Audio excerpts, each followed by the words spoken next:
अस्सलाम वालेकुम dear students, क्या हाल चाल है। उम्मीद है सब खैरियत से होंगे। ET 233 chapter number 4 utilisation of electrical energy. Last lecture में हम लोगों ने चैप्टर नंबर 3 पढ़ा था, रेफ्रिजरेशन एंड एयर कंडीशनिंग। उसमें 40% कोर्स माइनस होने के बाद जो 60% में हमारा कोर्स बच रहा था, जिसमें रेफ्रिजरेशन के काम करने का असूल, mechanical cycle of refrigeration, electrical circuit of refrigeration और लास्ट टॉपिक था हमारे पास electrical circuit of air conditioner. ये तमाम हम डिस्कस कर चुके थे। आज हम लोग स्टार्ट करते हैं चैप्टर नंबर 4। चैप्टर नंबर 4 है जी हमारे पास इलेक्ट्रिक ट्रैक्शन।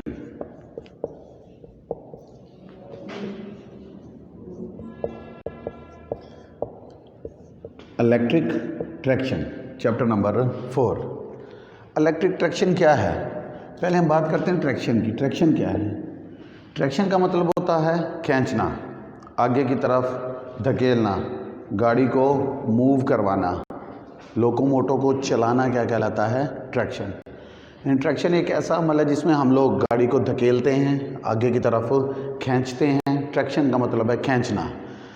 इलेक्ट्रिक ट्रैक्शन एक ऐसा अमल जिसमें गाड़ी को धकेलने के लिए, चलाने के लिए, आगे की तरफ मूव करवाने के लिए, खींचने के लिए इलेक्ट्रिकल सप्लाई का इस्तेमाल किया जाता है, उसको हम लोग क्या कहते हैं? Electric traction. यानी कि ट्रैक्शन का मतलब खींचने का अमल है, गाड़ी को चलाना है और आगे की तरफ खींचना क्या कहलाता है? ट्रैक्शन। इलेक्ट्रिक का मतलब इलेक्ट्रिकल सप्लाई इस्तेमाल करके। तो इलेक्ट्रिकल ट्रैक्शन एक ऐसा अमल जिसके अंदर गाड़ियों को चलाने के लिए, मूव करवाने के लिए, खींचने के लिए इलेक्ट्रिकल सप्लाई का इस्तेमाल किया जाए, उसको हम लोग क्या कहते हैं? Electric traction. हमारे मुल्क में ट्रैक्शन के बहुत से सिस्टम इस्तेमाल होते हैं, मसलन steam engine drive, internal combusting engine drive, diesel electric drive, battery electric drive और इलेक्ट्रिक ड्राइव वगैरह। ट्रैक्शन सिस्टम को हम लोग दो बड़े हिस्सों में तकसीम कर लेते हैं। जैसा कि अभी बात हुई, ट्रैक्शन खींचने का अमल है, इलेक्ट्रिकल सप्लाई इस्तेमाल करके खींचते हैं तो इलेक्ट्रिक ट्रैक्शन बन गया। और अगर हम लोग नॉन इलेक्ट्रिकल ट्रैक्शन इस्तेमाल करते हैं, यानी जिसमें स्टीम इंजन हो गया या हमारे पास इंटरनल कंबस्टिंग इंजन हो गया, इनके अंदर हम लोग इलेक्ट्रिकल सप्लाई इस्तेमाल नहीं करते। यानी ट्रैक्शन को हम लोग दो बड़े हिस्सों में तकसीम कर लेते हैं। एक आ गया हमारे पास नॉन इलेक्ट्रिक ट्रैक्शन और एक आ गया electric traction. Non electric traction और number 2 electric traction. Non electric traction एक ऐसा अमल जिसमें गाड़ियों को धकेलने के लिए, चलाने के लिए, खींचने के लिए इलेक्ट्रिकल सप्लाई का इस्तेमाल नहीं किया जाता, उसको हम लोग कहते हैं नॉन इलेक्ट्रिक ट्रैक्शन। और इलेक्ट्रिक ट्रैक्शन एक ऐसा अमल है जिसमें गाड़ियों को धकेलने के लिए, चलाने के लिए, आगे की तरफ मूव करवाने के लिए इलेक्ट्रिकल सप्लाई का इस्तेमाल किया जाता है, उसको हम लोग कहते हैं इलेक्ट्रिक ट्रैक्शन। तो नॉन इलेक्ट्रिक ट्रैक्शन जिसमें इलेक्ट्रिकल सप्लाई इस्तेमाल नहीं हो रही, उसमें फ़र्ज़ करते हैं हम लोग डीजल इस्तेमाल कर रहे हैं, स्टीम इंजन है, भाप इस्तेमाल कर रहे हैं। इलेक्ट्रिक ट्रैक्शन वो अमल जिसमें हम लोग गाड़ियों को धकेलने के लिए, चलाने के लिए इलेक्ट्रिकल सप्लाई का इस्तेमाल करते हैं। तो अब हम पढ़ते हैं कि इनमें से बेहतर कौन सा है, ज़्यादा फ़वाइद, एडवांटेजेस किसके हैं, डिसएडवांटेजेस ज़्यादा किसके हैं। तो पहले हम बात करते हैं जी एडवांटेजेस ऑफ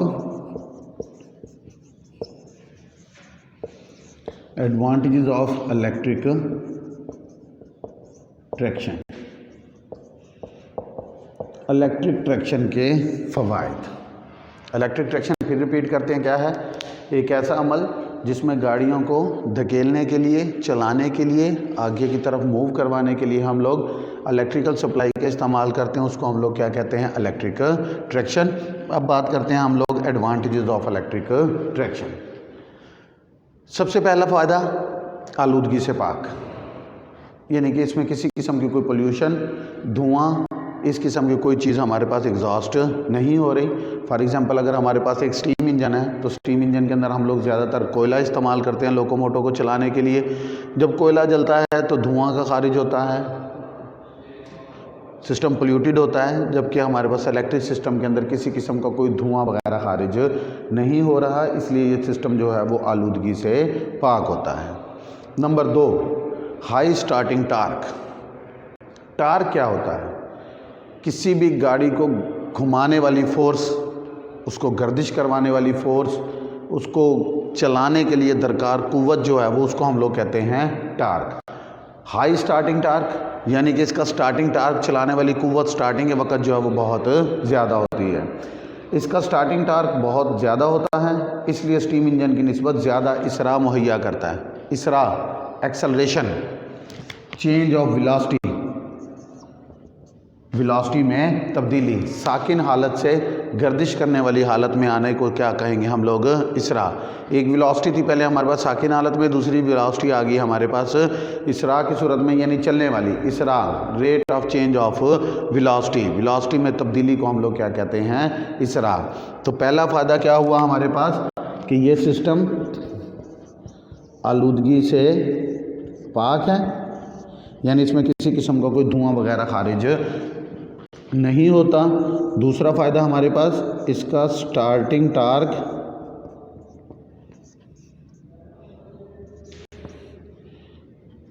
ज़्यादा होगा, यानी हाई स्टार्टिंग टार्क।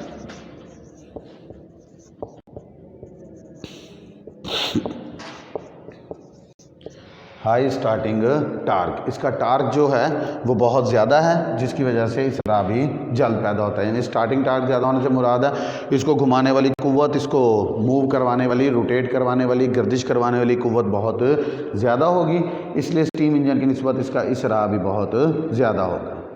नंबर 3 कम अखराजात। इसके ऊपर अखराजात जो हैं वो इलेक्ट्रिक लोकोमोटिव की मरम्मत के अखराजात बहुत कम होंगे और मरम्मत के लिए कम वक्त भी दरकार होगा। इलेक्ट्रोमोटिव की मरम्मत के अखराजात स्टीम इंजन की निस्बत 50% कम होंगे, यानी हमारे पास इसकी इनिशियल कॉस्ट चाहे थोड़ी ज़्यादा है, इब्तदाई कीमत थोड़ी ज़्यादा होती है, लेकिन रनिंग कॉस्ट, चलने के दौरान इसकी कीमत जो है या इसका अखराजात जो हैं वो बाकी स्टीम इंजन वगैरह की निस्बत बहुत कम होते हैं। यानी तकरीबन 50% हम लोग इसके अखराजात को, रनिंग कॉस्ट को बचा सकते हैं ड्यूरिंग रनिंग। रीजनरेटिव ब्रेकिंग तीसरा आ गया जी हमारे पास, कम अखराजात। Number 4 regenerative braking.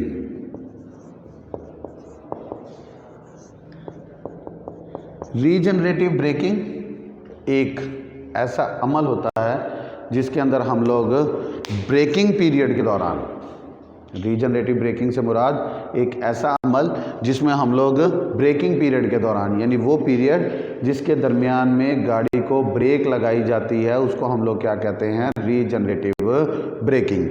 एक ऐसा अमल जिसमें ब्रेकिंग पीरियड के दौरान, यानी वो पीरियड जिसके दरमियान में गाड़ी को रोका जा रहा है, उस पीरियड को हम कहते हैं रीजनरेटिव ब्रेकिंग। रीजनरेटिव ब्रेकिंग जब गाड़ी को ब्रेक लगाई जाती है, गाड़ी पर ब्रेक अप्लाई किया जाता है, तो उस वक़्त हम लोग एनर्जी को वापस लाइनों की तरफ भेज देते हैं, उसको हम लोग क्या कहते हैं? Regenerative braking. इलेक्ट्रिक लोकोमोटिव की सूरत में रीजनरेटिव ब्रेकिंग को इस्तेमाल किया जा सकता है, जबकि स्टीम इंजन की सूरत में हमारे पास कोई रीजनरेटिव ब्रेकिंग का कॉन्सेप्ट नहीं होता और 80% के करीब एनर्जी ब्रेकिंग के दौरान सिस्टम की तरफ वापस भेजी जाती है, जिससे मज़ीद एनर्जी को बचाया जा सकता है। पहला आलूदगी से पाक, दूसरा हाई स्टार्टिंग टार्क, तीसरा अखराजात कम है। कौन से अखराजात? रनिंग कॉस्ट कम है इसकी, लेकिन इनिशियल कॉस्ट जो है वो ज़्यादा होगी। रीजनरेटिव ब्रेकिंग एक ऐसा अमल जिसमें ब्रेकिंग पीरियड के दौरान, गाड़ी को ब्रेक लगने के दौरान 80% एनर्जी को वापस लाइनों की तरफ, सिस्टम की तरफ भेज दिया जाए, तो इसको हम लोग कहते हैं रीजनरेटिव ब्रेकिंग। नंबर 5 कम साइज़, यानी मोटरों, जो हम लोग इनके अंदर मोटर्स इस्तेमाल करते हैं, ज़्यादातर हम लोग डीसी सीरीज़ मोटर को इस्तेमाल करते हैं। अब डीसी सीरीज़ मोटर को ज़्यादातर क्यों इस्तेमाल किया जाता है? क्योंकि डीसी सीरीज़ मोटर का स्टार्टिंग टार्क जो है वो बहुत ज़्यादा होता है, और दूसरा हम जानते हैं कि डीसी सीरीज़ मोटर की एक और ख़ुसूसियत है, जैसे जैसे मोटर स्पीड पकड़ती जाएगी, जैसे जैसे मोटर की स्पीड इंक्रीज़ होगी, वैसे वैसे सीरीज़ मोटर का करंट कम होता जाएगा। तो हम लोग जो लोकोमोटो में इलेक्ट्रिक ट्रैक्शन के अंदर मोटरें इस्तेमाल करते हैं ज़्यादातर, वो कौन सी हैं? DC series motor. क्यों? क्योंकि डीसी सीरीज़ मोटर का स्टार्टिंग टार्क बहुत ज़्यादा होता है और डीसी मोटर सीरीज़ मोटर की खसूसियत है कि जैसे जैसे स्पीड बढ़ेगी वैसे वैसे इसका करंट भी कम होता जाएगा। तो कम साइज़ इलेक्ट्रिक ट्रैक्शन में मोटर को यकसा एनर्जी मिलती है, इसलिए गैर मुतवाज़िन क़ुव्वतें ना होने के बराबर होती हैं, इसलिए इस सिस्टम में कम साइज़ की मोटर लगाई जा सकती हैं। अगर एक स्टीम इंजन है तो उसके अंदर एक पूरा बॉयलर बनेगा, पानी जाएगा, स्टीम में कन्वर्ट होगा, वो स्टीम फिर हमारे पास लोकोमोटिव को, ट्रेन को चलाने के लिए इस्तेमाल होगी। जबकि इलेक्ट्रिक ट्रैक्शन के अंदर बहुत छोटे कम साइज़ की मोटर को इस्तेमाल किया जा सकता है और इसको आसानी से हम लोग चला भी सकते हैं और बंद भी कर सकते हैं। नंबर 6 आ गया जी, कम स्टार्टिंग टाइम।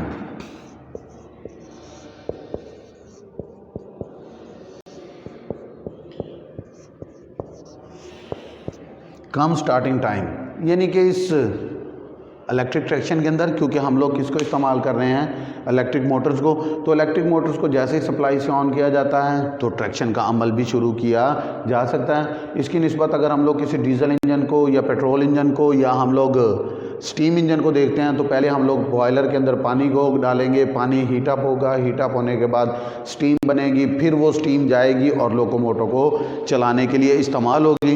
ये एक लंबा प्रोसीजर है, टाइम बहुत ज़्यादा लगता है। जबकि कम स्टार्टिंग टाइम इलेक्ट्रिक ट्रैक्शन के अंदर हम लोग सिर्फ मोटर्स की सप्लाई को ऑन करते हैं और ट्रैक्शन का अमल स्टार्ट किया जा सकता है। यानी इसके अंदर फ़ौरन से पहले हम लोग गाड़ी को चला सकते हैं, जबकि बाकी सिस्टम्स की निस्बत नॉन इलेक्ट्रिक ट्रैक्शन के अंदर उसको स्टार्टिंग के लिए बहुत ज़्यादा वक्त दरकार होता है।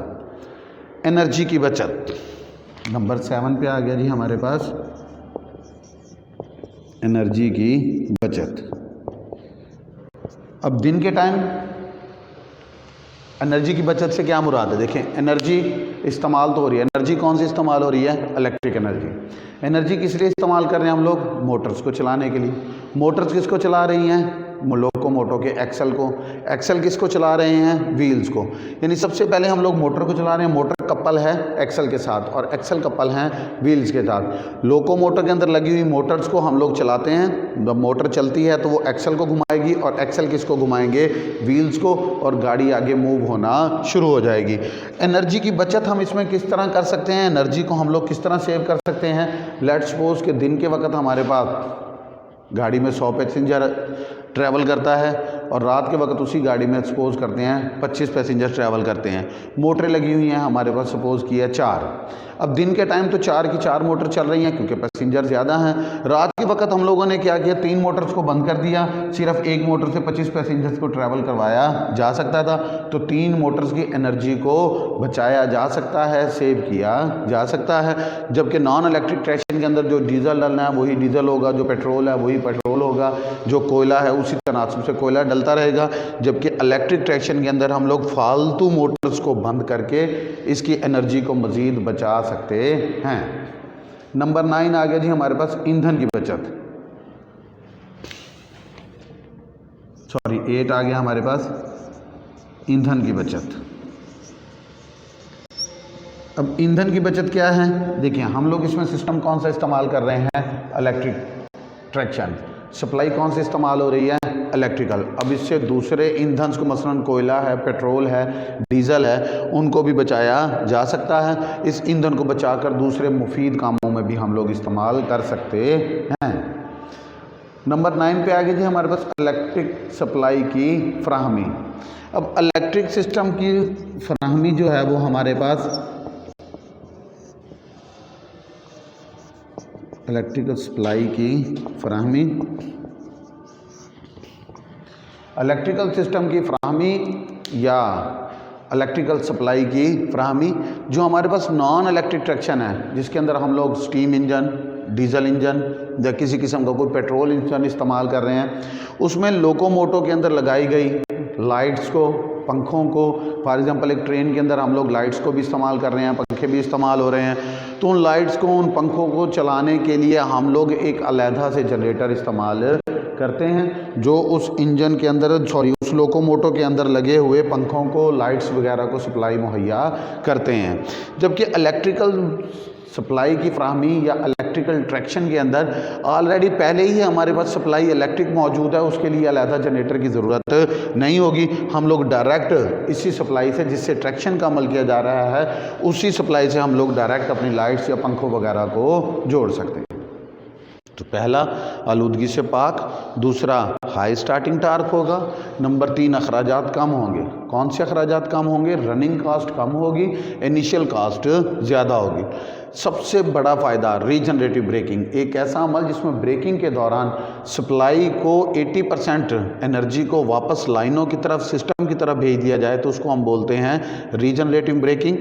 साइज़ मोटरों का कम होगा, स्टार्टिंग टाइम बहुत कम है, एनर्जी की बचत ज़्यादा से ज़्यादा है। ईंधन को यानी पेट्रोल, कोयला, डीजल वगैरह को बचाकर हम लोग दूसरे मुफीद कामों में इस्तेमाल कर सकते हैं। इलेक्ट्रिकल सप्लाई की फराहमी पंखों को, लाइटों को डायरेक्ट दी जा सकती है। इससे हमें मज़ीद जनरेटर्स वगैरह इस्तेमाल करने की ज़रूरत नहीं है। उसके अलावा 10वें नंबर पर इसका एडवांटेज है, हमारे पास सादा और बेहतरीन सिस्टम है। स्पीड कंट्रोल करना आसान है, मोटर की स्पीड को कंट्रोल करते हैं, गाड़ी की स्पीड को आराम से कंट्रोल किया जा सकता है। स्पीड कंट्रोल आसान है, स्टार्टिंग का सिस्टम बहुत आसान है। तो ये थे हमारे पास इलेक्ट्रिक ट्रैक्शन के फ़वाइद।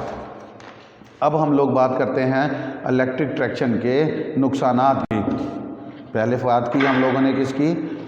इलेक्ट्रिक ट्रैक्शन के फ़वाइद की। अब हम लोग बात करते हैं इलेक्ट्रिकल सिस्टम की। जी, तो हम लोगों ने अभी पढ़ा है एडवांटेजेस ऑफ इलेक्ट्रिक ट्रैक्शन के फ़वाइद। अब हम लोग स्टार्ट करते हैं इलेक्ट्रिक ट्रैक्शन के नुकसानात। ट्रैक्शन के फ़वाइद तो हम लोगों ने पढ़ लिए कि क्या क्या हैं। अब हम लोग स्टार्ट करते हैं इलेक्ट्रिक ट्रैक्शन के नुकसानात। किसी भी चीज़ के अगर फ़वाइद हैं तो नुकसानात भी लाजमी होंगे। तो अब हम बात करते हैं किसकी? डिसएडवांटेजेस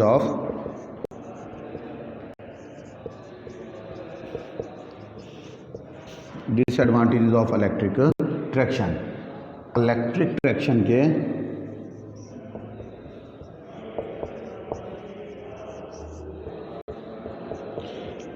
ट्रैक्शन के नुकसानात। सबसे पहले इनिशियल कास्ट, इब्तदाई कीमत। अभी थोड़ी देर पहले जब हम लोगों ने इसके एडवांटेजेस पढ़े थे तो हमने उसमें पढ़ा था कि इसकी रनिंग कास्ट तो बहुत कम है, लेकिन इनिशियल कास्ट यानी कि इसकी इब्तदाई कीमत जो है वो ज़्यादा होती है। क्यों ज़्यादा होती है? क्योंकि इलेक्ट्रिक ट्रैक्शन सिस्टम को चलाने के लिए ओवरहेड कंडक्टर्स बिछाए जाते हैं। ओवरहेड कंडक्टर बिछाने के बाद सप्लाई ट्रेन्स में लगी गई मोटर्स को पहुंचाई जाती है, मोटर्स फिर एक्सल को और एक्सल फिर व्हील्स को चलाते हैं। रनिंग कास्ट इसकी नॉन इलेक्ट्रिक ट्रैक्शन की निस्बत 50% कम है, लेकिन इनिशियल कास्ट जो है वो नॉन इलेक्ट्रिक सिस्टम की निस्बत इसकी ज़्यादा होती है। यानी इसकी चलने के दौरान जो इलेक्ट्रिक ट्रैक्शन सिस्टम बनाया गया है, रनिंग कास्ट, चलने वाली कीमत इसकी जो है वो रनिंग के दौरान कीमत जो है वो कम है, लेकिन इनिशियल कास्ट, इब्तदाई कीमत जो है वो इसकी ज़्यादा होती है। नंबर 2, गाड़ी को सिर्फ इसी रूट पर चलाया जा सकता है जहां बिजली मौजूद हो, यानी कि इलेक्ट्रिक सप्लाई की मौजूदगी इस गाड़ी को, इस सिस्टम को सिर्फ वहाँ चलाया जा सकता है जहाँ पर इलेक्ट्रिकल सप्लाई मौजूद होगी। जहाँ पर इलेक्ट्रिक सप्लाई मौजूद नहीं होगी वहाँ पर हम लोग इलेक्ट्रिक ट्रैक्शन की गाड़ियों को नहीं चला सकते। जैसे इंटरनल कंबस्टिंग इंजन है ट्रकों में, बसों में, कारों में इस्तेमाल होने वाला इंजन, उसके लिए हमें किसी मखसूस ट्रैक की ज़रूरत नहीं है, उसे कहीं पर भी चलाया जा सकता है। लेकिन इलेक्ट्रिक सप्लाई की मौजूदगी इलेक्ट्रिक ट्रैक्शन के लिए बहुत ज़रूरी है, इसके बग़ैर गाड़ी को हम लोग नहीं चला सकते। नंबर 3, सप्लाई फेल होने की सूरत में गाड़ी मुकम्मल तौर पर रुक जाती है। नंबर 3 आ गया जी हमारे पास फेलियर ऑफ सप्लाई, यानी सप्लाई का फेल होना। अगर सप्लाई फेल हो गई है, इलेक्ट्रिक सप्लाई बंद हो गई है, तो गाड़ी लोकोमोटिव मुकम्मल तौर पर रुक जाएगी और किसी भी तरह पे हम उसको गर्दिश नहीं करवा सकते, हम उसको मूव नहीं करवा सकते जब तक इलेक्ट्रिक सप्लाई को दोबारा बहाल नहीं किया जाएगा। नंबर 4, ट्रैक के साथ बिजली फराहम करने के लिए मकसूद कवायद का ख्याल रखना पड़ता है, मसलन करंट लीकेज और वोल्टेज ड्रॉप की हद वगैरह। यानी चौथा आ गया जी हमारे पास करंट लीकेज और वोल्टेज ड्रॉप। करंट लीकेज क्या है, वोल्टेज ड्रॉप क्या है, ये हम लोग इलेक्ट्रिकल के स्टूडेंट अच्छी तरह जानते हैं कि करंट लीकेज और वोल्टेज ड्रॉप क्या होते हैं।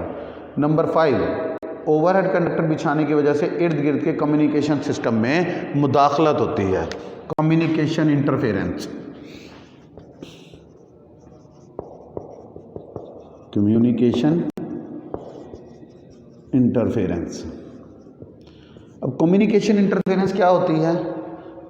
आपने कभी देखा होगा कि आपके पास कोई अगर म्यूज़िक प्लेयर चल रहा है, कोई गाने चल रहे हैं, तो साथ हमारे पास अगर उस मोबाइल सिस्टम, हमारा मोबाइल पड़ा है, तो मोबाइल पर कोई भी कॉल आने की सूरत में हमारा जो म्यूज़िक प्लेयर है उसकी आवाज़ जो है वो डिस्टर्ब हो जाती है। अगर थोड़ा पीछे दौर में चलते हैं तो हमारे पास एंटीने लगे होते थे और पीटीवी चला करता था। उस वक्त जब कोई प्लेन वगैरह ऊपर से गुजरता था एंटीने के साथ से या ऊपर से, तो टीवी के नीचे लहरें आना शुरू हो जाती हैं। आपने देखा होगा, अब लेटेस्ट अगर आप किसी फ्यूल पंप पे जाते हैं, पेट्रोल पंप पे जाते हैं, तो सबसे पहले वहाँ ऊपर लिखा हुआ है switch off engine, number 2 no smoking, number 3 switch off mobile. अब मोबाइल का आग लगने से तो कोई ताल्लुक नहीं है, हमारे मोबाइल की फ्रीक्वेंसी पेट्रोल डालने वाला जो डिस्पेंसर है, जो एक पैनल लगा हुआ है, कहीं उसकी फ्रीक्वेंसी को डिस्टर्ब ना करे, इसलिए वहाँ पे लिखा गया होता है स्विच ऑफ मोबाइल। तो ओवरहेड कंडक्टर बिछाने की वजह से जो इर्द गिर्द, क्योंकि एसी सप्लाई ज़्यादातर इस्तेमाल हो रही है, इर्द गिर्द का जो कम्युनिकेशन सिस्टम है, जो टेलीफोन लाइंस का सिस्टम है, उसमें डिस्टर्बेंस क्रिएट होती है, उसको हम लोग बोलते हैं कम्युनिकेशन इंटरफेरेंस। नंबर 6, एक बात हम लोगों ने पढ़ी थी फ़वायद के अंदर, रीजनरेटिव ब्रेकिंग, कि एक ऐसा तरीका जिसके अंदर हम लोग ब्रेकिंग पीरियड के दौरान जब ब्रेक को लगाया जाता है तो हमने पढ़ा था कि 80% एनर्जी वापस सिस्टम को, वापस लाइंस की तरफ, वापस कंडक्टर्स की तरफ, सिस्टम की तरफ भेजी जाती है, जिसको हम लोग कहते हैं रीजनरेटिव ब्रेकिंग। लेकिन रीजनरेटिव ब्रेकिंग जहाँ पर इसका फ़ायदा है वहाँ पर उसका कुछ नुकसान है कि रीजनरेटिव ब्रेकिंग के लिए हमारे पास एक्स्ट्रा आलात को लगाना पड़ता है। रीजनरेटिव ब्रेकिंग का एक फ़ायदा ये है कि 80% एनर्जी वापस सिस्टम को, लाइंस की तरफ वापस भेजी जाती है, लेकिन रीजनरेटिव ब्रेकिंग के लिए एक्स्ट्रा आलात लगाने पड़ते हैं, ख़ुसूसन डीसी सीरीज़ मोटर की सूरत में। इंडक्शन मोटर की सूरत में रीजनरेटिव ब्रेकिंग बहुत आसान हो जाती है। 7वां नुकसान है जी, बहुत ठंडे इलाकों में और ओवरहेड कंडक्टर पर बर्फ़ जमने का ख़तरा होता है, इसलिए ओवरहेड कंडक्टर को मुसलसल साफ़ करने की ज़रूरत होती है, उनको हिलाने की ज़रूरत होती है ताकि ओवरहेड कंडक्टर्स पर बर्फ़ ना जम सके। तो ये थे हमारे पास जी इलेक्ट्रिक ट्रैक्शन के फ़वायद और इलेक्ट्रिक ट्रैक्शन के नुकसानात। पहले हम लोगों ने 10 फ़वायद पढ़े इलेक्ट्रिक ट्रैक्शन के, और अब हम लोगों ने 7 नुकसानात पढ़े किसके, इलेक्ट्रिक ट्रैक्शन के। यानी फ़वायद ज़्यादा हैं, नुकसानात कम हैं। तो इलेक्ट्रिक ट्रैक्शन का आज हमारे पास एक टॉपिक हो गया कि इलेक्ट्रिक ट्रैक्शन क्या होती है, किस तरह से मूव किया जाता है, इलेक्ट्रिक ट्रैक्शन के फ़वायद क्या हैं और इलेक्ट्रिक ट्रैक्शन के नुकसानात क्या हैं। नेक्स्ट लेक्चर में हम लोग इंशाल्लाह पढ़ेंगे इलेक्ट्रिक ट्रैक्शन के सिस्टम्स, बल्कि ये कहेंगे कि हम लोग नेक्स्ट लेक्चर में पढ़ेंगे ट्रैक्शन सिस्टम, जिनमें नॉन इलेक्ट्रिक ट्रैक्शन भी मौजूद होगी, ट्रैक्शन इलेक्ट्रिकल भी मौजूद होगी। फिर इनको देखेंगे कि कौन सा सिस्टम हमारे पास बेहतर होगा। इसमें शॉर्ट क्वेश्चंस के अंदर सबसे पहले हम लोग एक सवाल लिखते हैं, ट्रैक्शन से क्या मुराद है। क्वेश्चन नंबर 2, इलेक्ट्रिक ट्रैक्शन को मुख्तसरन बयान करें। Question number 3, non electric traction से क्या मुराद है।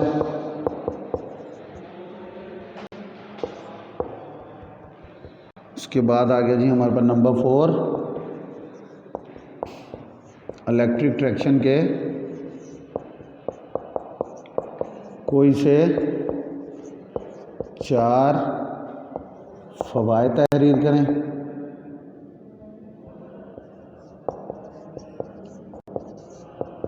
नंबर 5, इलेक्ट्रिक ट्रैक्शन के कोई से 4 नुकसानात बयान करें। और इसका लॉन्ग क्वेश्चन जो एक बन सकता है वो यहाँ से कि explain advantages and disadvantages of electric traction, electric traction के फ़वाइद और नुकसानात की वजाहत करें। तो बाकी इंशाल्लाह हम लोग ट्रैक्शन के सिस्टम्स और नेक्स्ट जो भी टॉपिक्स हैं वो हम लोग इंशाल्लाह नेक्स्ट लेक्चर में पढ़ेंगे। तब तक के लिए जी अल्लाह हाफ़िज़।